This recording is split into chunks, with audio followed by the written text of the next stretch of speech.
Goedemiddag, Nadia Coetzee. It's so good to be able to chat with you. I tried really hard with that. That was actually really good. I think a lot of people who only used to speaking English or first language English, it's quite difficult getting the... Like a lot of people actually here say that it's almost Afrikaans, it's just putting a after every word. It's just like, it maybe sounds a little like that, Yeah. Thank you so much for being on the Stronger Podcast. The topics around the Stronger Podcast are resilience, stronger mental health, and living a meaningful life. And I wanted to chat with you because you're a food scientist, technologist, and I wanted to pick your brain on nutrition, all things nutrition. But today, what I'd like to focus on is talking about our sleep. Now, I know that sleeplessness is a huge issue. I struggled with it for years and years and years. And it culminated one night where I'd taken 8 sleeping tablets, a whole bunch of melatonin tablets, and I still was not sleeping. And so it was a crossroad for me because I didn't know how I was going to get this thing under control. I don't recommend this to anyone, but I flushed all of it one night and decided, you know what, I'm going to try to make some practical changes in my lifestyle to try to improve my sleep. Now, it seems like in the last 10 years, I think sleep has become an increasingly bigger issue with people in our community and here in Australia or any country where it seems like there's a fast-paced life and we don't ever seem to switch off. And the reason why I wanted to speak to you is I know you've got a lot to contribute in this area and had your own journey with sleeplessness as well and insomnia and overcoming that. So broadly, what's your journey with this? My journey takes back since we've also discussed the importance of gut health and like treating your gut properly to make sure that you actually are contributing to your health as well. That also plays such a big role in your sleep pattern. So like everyone says, diet is also linked to the way you sleep. And for me, when I changed my diet and just made a big difference in my overall health with hormones, the way I didn't have any nutrient deficiencies now, and just taking back then, it just automatically made my sleep patterns better as well. Really? Because like we were saying previously as well, the good gut bacteria or your digestive tract do secrete a lot of the serotonin and also helps with anxiety and the feel-good hormone. And like you were actually saying that the good gut bacteria also secretes butyrate. Yes. And that also has been shown medically as well to decrease anxiety and stress. Sorry, so what was that again? It's butyrate. Butyrate. Okay. Yeah. And so how can we find butyrate? Because obviously it's linked to helping you reduce stress and anxiety. Yeah. It's mainly found in the capsule form. Okay. At the pharmacy you can find it. It's almost a natural supplement to actually increase or decrease stress in your life. So mainly I would take it as a supplement. It's not really something you can substitute as a food. You know, it contains a lot of butyrate or large amount to actually contribute to decreasing anxiety in your life. Yeah, sure. So you will find it in your local pharmacies. It's something you can take as an alternative to help with anxiety or stress. If you don't want to, like you were saying, you were going through a phase where you had a lot of prescribed medication to help you, try to fall asleep, which is crazy to think about it. Yeah. But it also didn't contribute or made any difference in your sleep pattern. No, it didn't. And I think the issue with pharmaceuticals is our body tends to get used to it. So when one tablet works, then eventually one tablet doesn't, and 2 then works, and 2 doesn't, and then 3 does, and so forth. And you keep on going down this rabbit hole, chasing sleep, which is something that your body so desperately needs to be able to regulate itself and to be able to deal with just life in itself. So how is diet going to impact our sleep on the long run? Diet will increase your deep sleep if you have a proper diet that contributes in the sense of having healthy fibers, enough nutrients so that your gut health can also improve your sleep patterns. But it's also a small part of the whole cycle to actually get to a point of having good restful sleep, or like we were saying, having a win in sleep. Yes. It's actually to do a lot with the body, but the mind as well. So I think with technology improving, always everything is on electronical devices that do emit blue light that actually contributes to awakening the brain. Yeah. And like we were saying, the brain, your second brain is actually in your gut as well. Sure. So how it actually communicates to one another and does also impact your sleep. So for me, something that I would have kind of implemented in my life as well that does make a big difference is having a good, healthy sleep routine. Like you're having a good, healthy diet or good, healthy habits of the way you eat, when you eat, and the amount of food you do consume.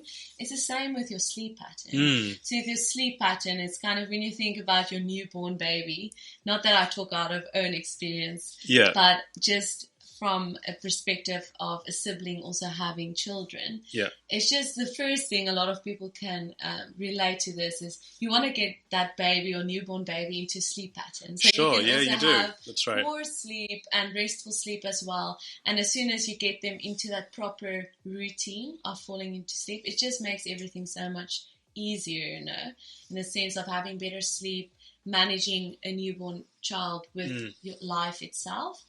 So it's the same with being an adult. A lot of people laugh. They think, oh, but, you know, you have this baby where you have the control over them, when they sleep, when they eat, when they need to get up and things like that. But as an adult, we don't have the discipline like we have even with good eating habits, with good sleeping habits. Sure. So it's kind of finding that routine that works to get your mind to get to the point of being at a restful state, but also your body. So the body works with the gut, like we mentioned. It plays such a big role in your controlling anxiety, you know, depression, things like that, and also your overall health that contributes to having better sleep. Yeah. But the mind as well, like we're saying, the brain and the gut also communicates with one another. Having good sleeping routine also comes from having disciplined like routines in the way you think and the way you do things. Well, I think that's absolutely true because a lot of times our body is physically tired. We're laying there, and I relate to this, and I think a lot of people relate to this, where your mind is just ticking over so many different thoughts. And I've kind of heard this old phrase before where nothing good happens after midnight. And I think that is mostly true when it comes to your mind. Because a lot of the thoughts that are going through our mind late at night, they tend to not really be positive thoughts. They're worries and ruminations about things that may or may not happen, conversations that may or may not ever happen. And we tend to just go over and over and over on this loop. So when it comes to sleep, how should we approach our eating? Let's just talk about before we're in. It's dinner time. What is a typical dinner that would be conducive towards having a good night's sleep? Like I also mentioned in the previous episode based on gut health, it actually refers to having a plant-based meal, because a plant-based meal that decreases the acid buildup during the evening while you sleep. So if you do struggle with acid reflux or heartburn or things like that, I would recommend rather having a dinner 3 hours before you go to sleep, so it can be properly digested as well, firstly, and secondly as well, that it doesn't allow a lot of acid to build up, which can cause a lot of discomfort or keep you from having proper deep sleep or going into that phase of deep sleep as well, where you feel when you wake up you're almost more tired than when you went to bed as well. So that does play a big role in the way you wake up as well. So that typical dinner of a big steak and red wine, it's not really that great for you, is it? It's fine when you have it on occasions. Like we mentioned, it's keeping the balance. You don't want to put yourself in a space where you always feel like I'm in this routine in my work or in my life, and then I have to apply that in the way I eat as well. But just having a balance, you know, you can't have a glass of red wine, a big steak every night for dinner. From a gut perspective, but also sleeping pattern and your overall health. it's just not recommended. But having that, on occasions, it's not that detrimental because you have the good, bad gut bacteria health as well to kind of, balance that out. Yeah, sure. That makes sense. Now, I know you've got a lot to contribute on hormones, and I think it's an area in our body where we can't physically see this. I think if we have a skin issue, obviously we can see that as external, but when you've got hormones which are perhaps out of control, getting that back into a place where it's regulated and at normal balances and normal levels, that's a challenging thing to do. So how have you approached this?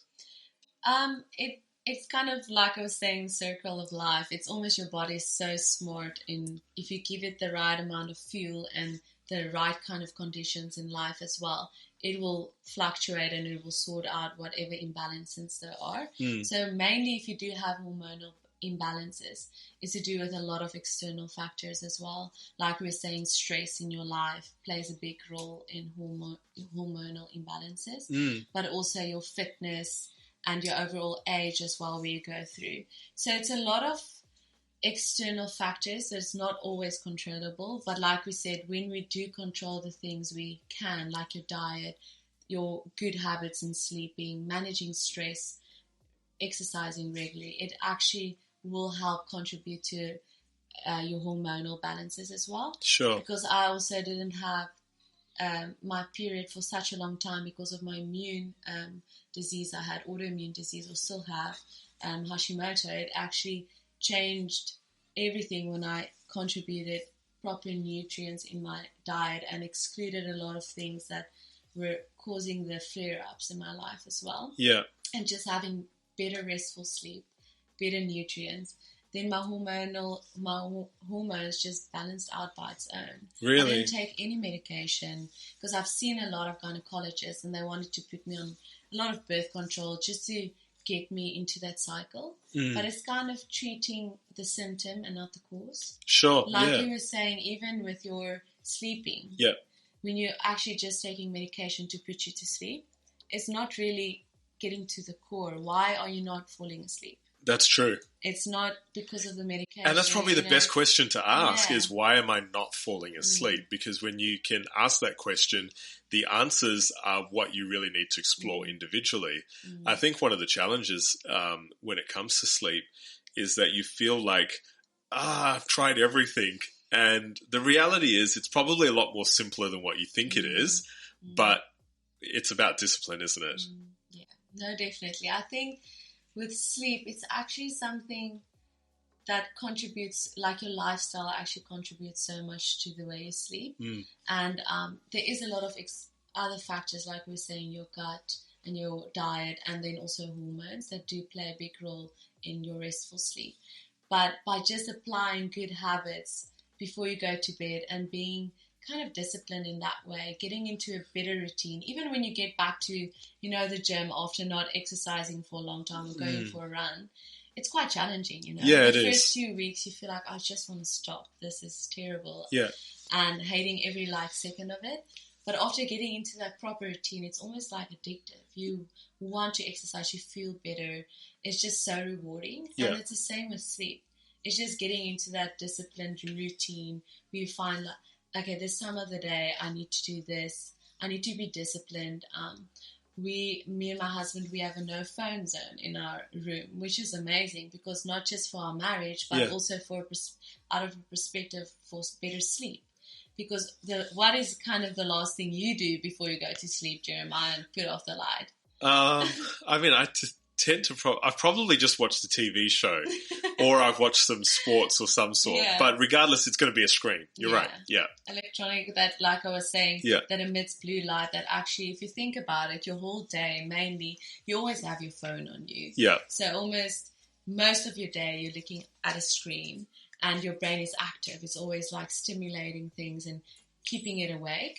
So if you do that before you go to bed or in your bed for that matter, like I was saying, it's fun outside of your bedroom because it's almost like I was saying, putting a newborn baby to sleep. It kind of knows even the smell Wow. and the music. Yeah, so and what you're the saying. atmosphere of the room. It's like, oh, I just want to sleep. Yeah. And it's the same. It should be the same in your bedroom. Your bedroom should be where your brain can associate it with sleep and nothing else.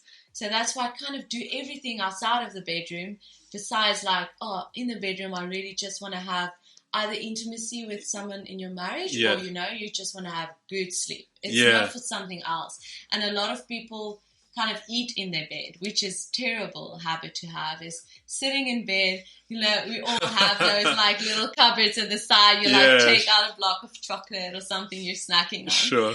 And it's kind of, you know, you always, your body awaken all the, like I was saying, your gut has a second brain. So you're awakening both brains. Wow. And then you actually want to go to bed and sleep. It's like almost asking the impossible, like doing two things at the same time. I'm just thinking back to all the times that I've watched a movie in bed and had like a giant bowl of ice cream, which is packed full of fat and sugar, which is probably the worst mixture possible.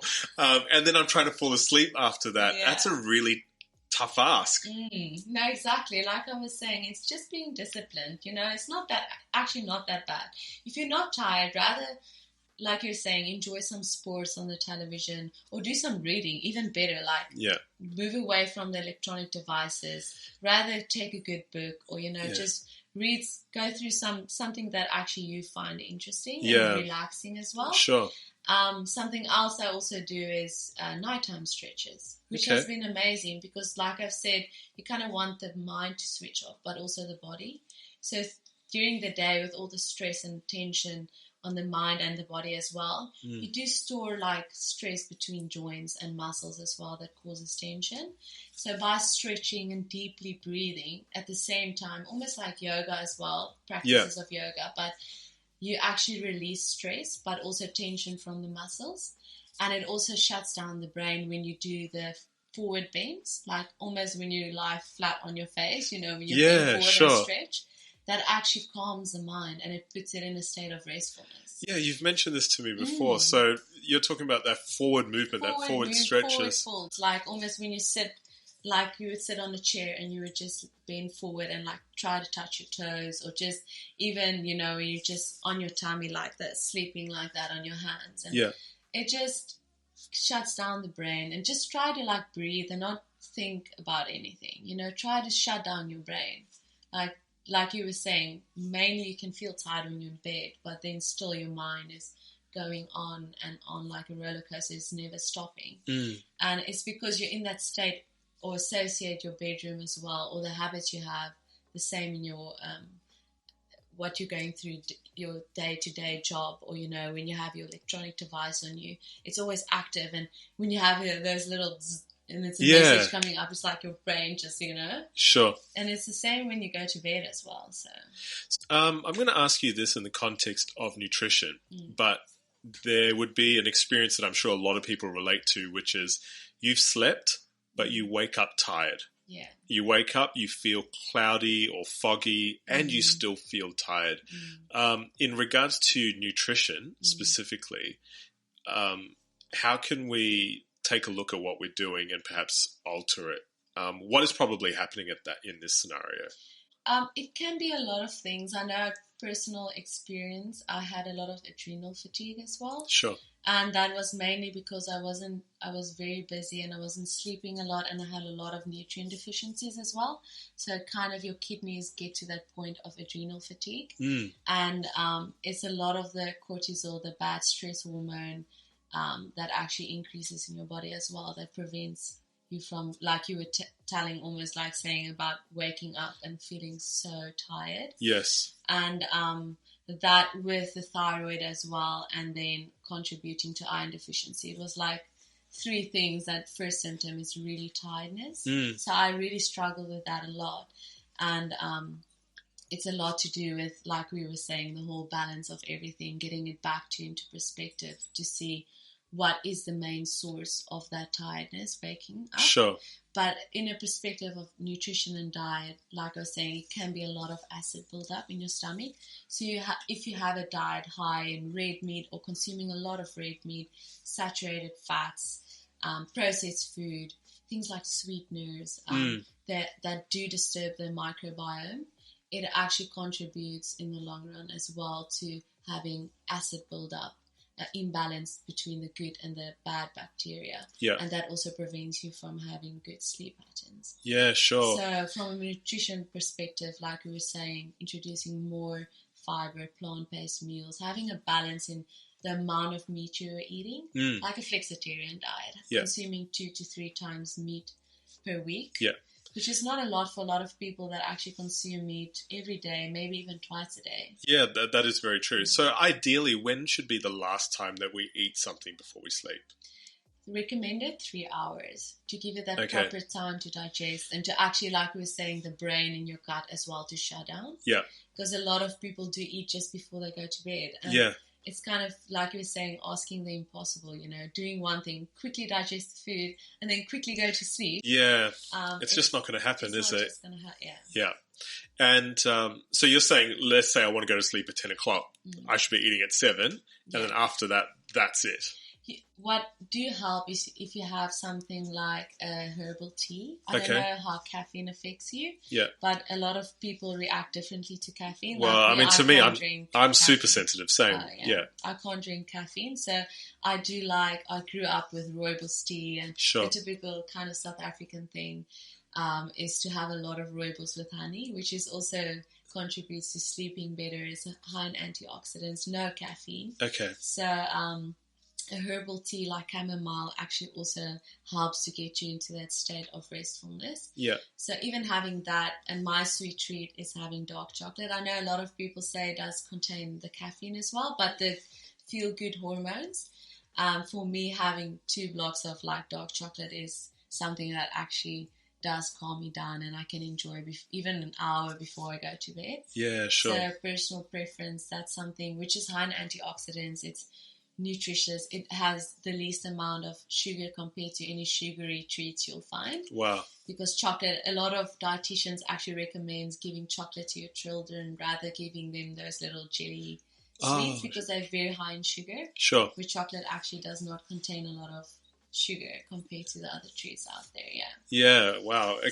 So it kind of making it your own, like I was saying, Jeremiah, finding that space where this is what works for me. Yeah. But the main foundation of it is having that 3 hours period before having a main meal, something for dinner.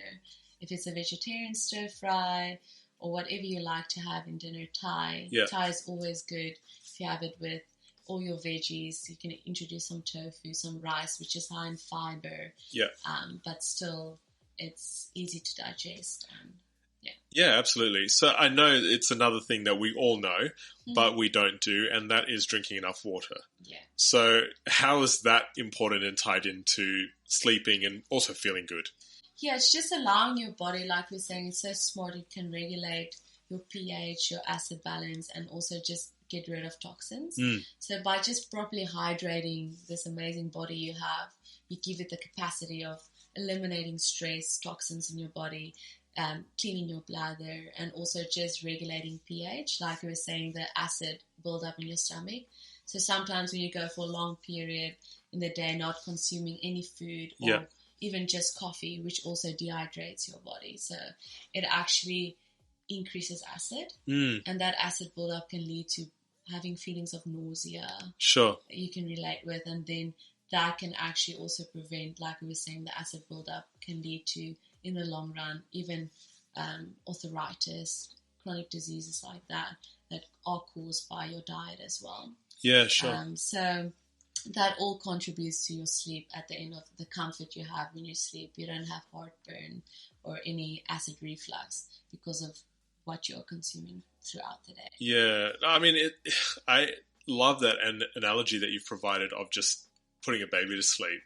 And we understand that in the context of infants and that there needs to be some sort of routine, but we let go of that own routine for ourselves. Whereas that routine is critical because we need to teach our brain when to sleep and what is leading up to the fact that we're about to shut down and have rest. When you wake up in the morning, is there any sort of routines or things that you should do just before having breakfast? Do you eat straight away? Or a lot of people, for me, I think probably for about 10 years, I'd wake up and it was all about coffee. Just had to have coffee, and don't worry about breakfast, but you had to have coffee. That's like putting oil on fire. Is it? Yeah. Wow. Because Explain, what does that mean? If you think about it, you're sleeping for, if you have the recommended sleep, let's say 8 hours of sleep, then you're not drinking any fluids during that 8 hours. So it's kind of the first thing your body wants is to be hydrated. So when you have coffee, which the caffeine actually dehydrates, it is actually doing the opposite that your body needs. And that also contributes to acid buildup. So just by waking up, having it switched around, rather have, even if you have a bit of struggling with acid balance in your stomach, taking a bit of lemon juice with lukewarm water in the morning, like a small glass of that, because it's not acidic, it's alkaline. It actually neutralizes the acid in your stomach. So taking that before you have even your breakfast, maybe half an hour before you have breakfast, is kind of the ideal thing to create the right environment for your gut as well to thrive in. Wow. So yeah, it's just small changes like that, and then you can have your coffee, If Yeah. you still want the coffee, it's fine. It's just kind of applying the good habits. What time are you having it?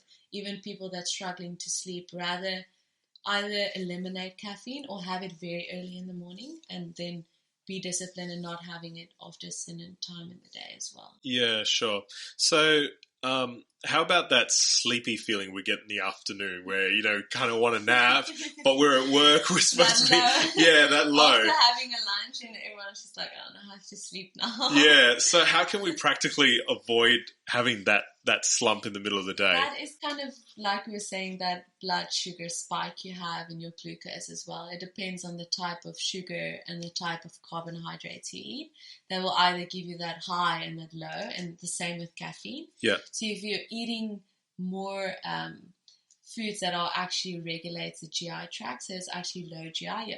You have heard of this term as well. Yeah. Low glycemic index. So it actually keeps the blood sugar at a equilibrium.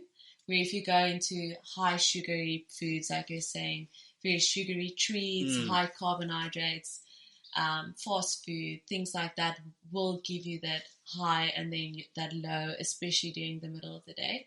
And that usually starts with what you have for breakfast. Because like you're saying, you can associate that with kind of around your lunchtime, after lunch, between 2 and 3 or 2 and 4 o'clock in the afternoon. Sure.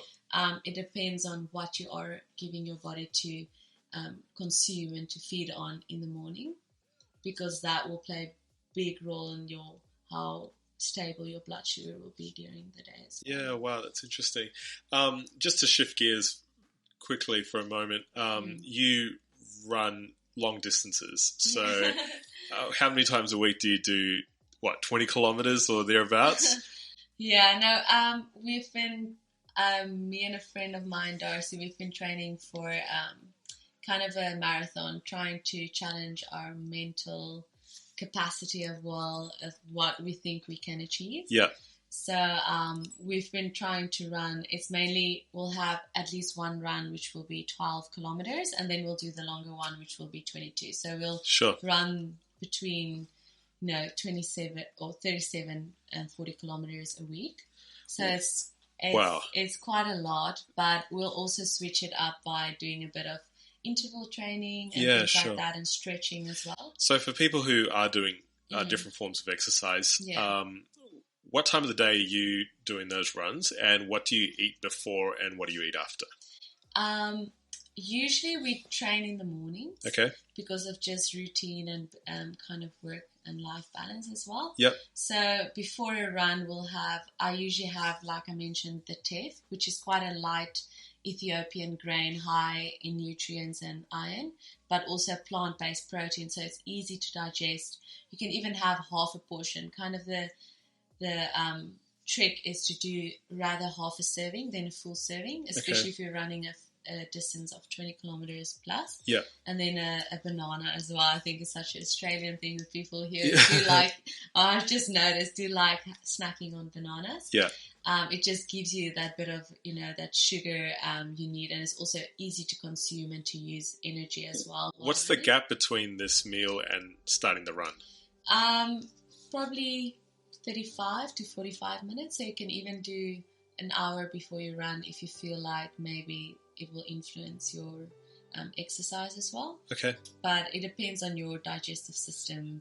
If you have a faster metabolism or your food is easier to digest, it depends on your gut health, like we also mentioned. It will either digest faster or slower. So I recommend it at least an hour. But even if you're a bit more sensitive, I would recommend even having a banana with a glass of almond milk, something with protein to kickstart the metabolism. That will still be fine for running. Yeah. It won't allow acid buildup, because if you contain citrus fruit or just have some orange juice and go for a run, you might just have a bit of nausea while running. Really? Okay.